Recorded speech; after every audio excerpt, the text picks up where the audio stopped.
અમદાવાદના દક્ષિણ ઝોનમાં ખોખરાના ગુજરાત હાઉસિંગ બોર્ડમાં પીવાના પાણીની લાઇનમાં બગડતા પીવાના પાણીના હજારો લીટર શુદ્ધ પાણી વેડફાઈ રહ્યું છે। ત્યારે બીજી તરફ સમગ્ર ખોખરાના ગુજરાત હાઉસિંગ બોર્ડમાં પાણીના અપૂરતા પ્રેશરથી નાગરિકોને 1-2 ફૂટના ખાડાઓ કરીને મોટરમાંથી પાણી ખેંચવાના વારા પણ આવ્યા છે। તો સ્થાનિકોએ એએમસીને રજૂઆત કરી હતી, તેમ છતાં પણ એએમસી દ્વારા કોઈ કાર્યવાહી કરવામાં આવી ન હતી।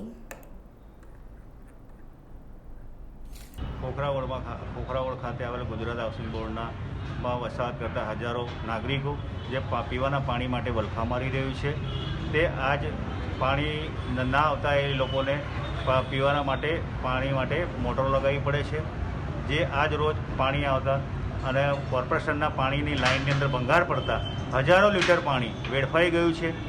તે પાણી પીવા લાયક ના રહેતા અને નાગરિકોને પીવા મળ્યું નથી।